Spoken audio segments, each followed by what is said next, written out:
Where is the wealthiest place in the world? It's not China, it's not Dubai, it's the graveyard.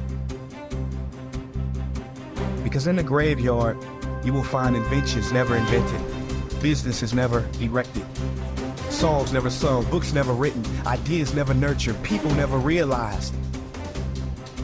But you wanna know something else? You're not in the graveyard, yet. We get one life, and every passing moment, we will never get back again.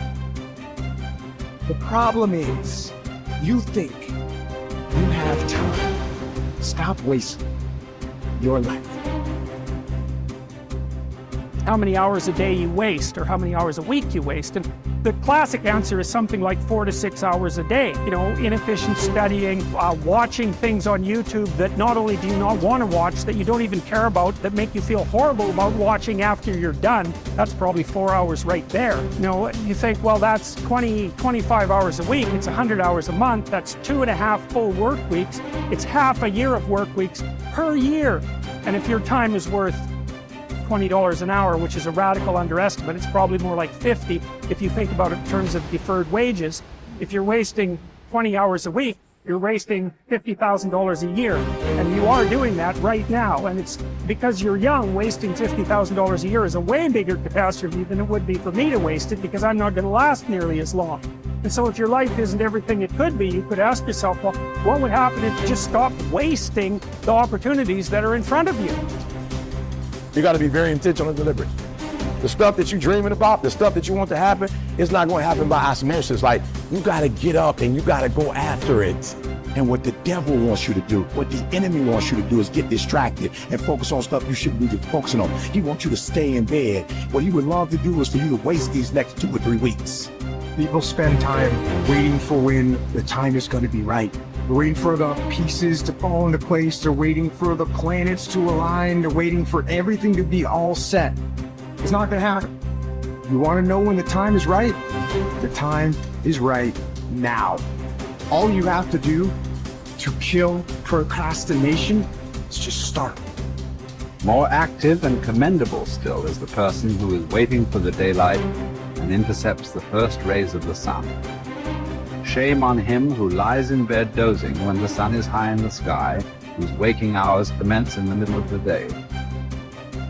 You have to dedicate every breath, every ounce of energy, and every thought and effort that you possibly have in your heart to becoming what it is you want to be. Because nothing great comes from a position of comfort. Everything worthwhile, everything that is great comes from being in a position of uncomfortable. Nothing worthwhile is easy to get. Everything's going to make you uncomfortable. Get fucking used to it.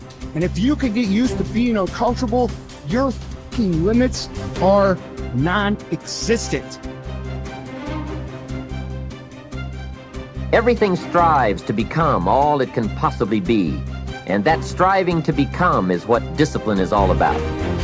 Disciplining ourselves to fulfill our natural potential to become all that we can be.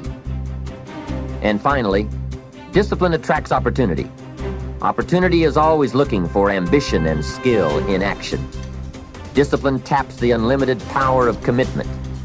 The human will in action, driven by inspiration, enticed by desire, tempered by reason, guided by intelligence, can bring you to that high and lofty place called the good life.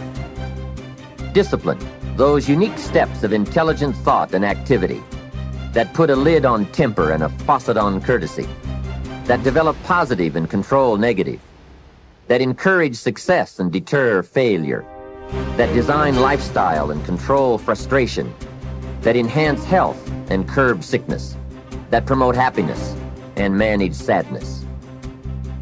Discipline, the start and the continuing process that brings all good things. And remember, anyone can start the process. It's not if I could, I would. It's if I would, I could. If I will, I can. So start the new process. You can begin a new habit no matter how small it is. Small isn't important. Whether or not you start and whether or not you continue are all that is important. And don't be deluded by an affirmation. Only affirm what you are truly prepared to do. Many of us delude ourselves with our words into believing that we're making changes and making progress, when in fact our daily activity is taking us in the exact opposite direction of our affirmations. Why would you walk in the opposite direction of your dreams? The man dreams of wealth and walks daily towards certain financial disaster. The man wishes for happiness and thinks the thoughts and commits the acts that take him to certain despair. So to have a prosperous life, start a prosperity plan. To become wealthy, start a wealth plan. Remember, you don't have to be wealthy to have a wealth plan.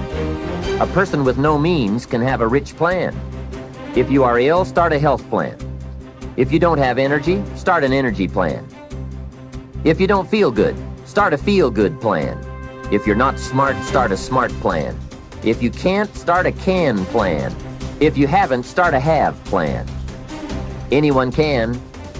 Even a bad person can start hearing good messages and reading good books. Recognize that the start of the better life, the happy life, the wealthy life, is today. This is exciting. Both the process and the result can begin today. Start the new journey today. If you think of a new idea, today is the day to begin the discipline of putting that idea into action. Set this day up as a long, busy, exciting start for your new life. Get your first book for your new library today. Begin your new practice of setting goals today. Start clearing out a drawer of your new orderly desk today. Start eating an apple a day on your new health plan today. Put some money in your new investment for fortune account today. Start reading with intensity for your new wealth of mind plan today. Write a postponed letter today. Make a delayed telephone call today.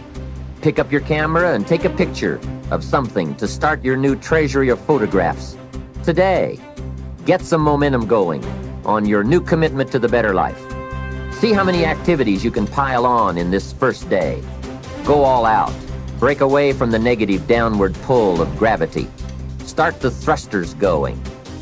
Prove to yourself that waiting is over, hoping is past, and that faith and action have now taken charge. It's a new day, a new beginning for your new life. With discipline, you can't believe the list of positive moves you can make in the first day of your new beginning. What have you got to lose? Only the despair and fear and guilt of the past. Only the dissatisfaction and unhappiness and lack of fulfillment of the past. Only the frustration and low self-esteem of the past.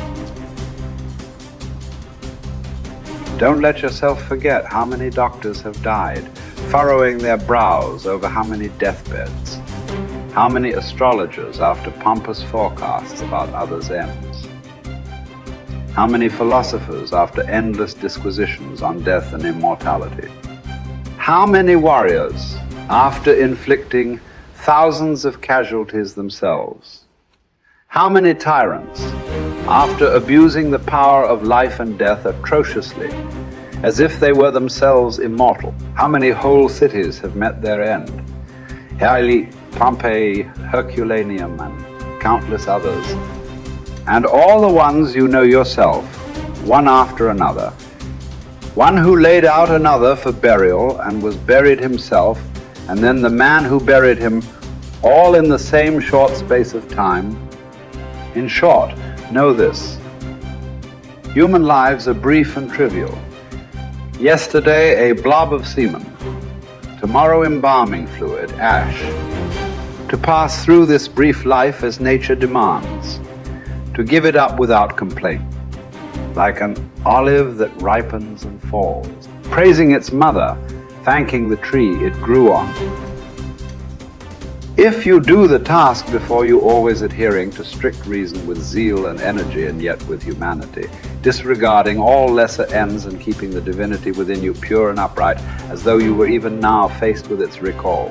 If you hold steadily to this, staying for nothing and shrinking from nothing, only seeking in each passing action a conformity with nature, and in each word and utterance a fearless truthfulness, then the good life shall be yours.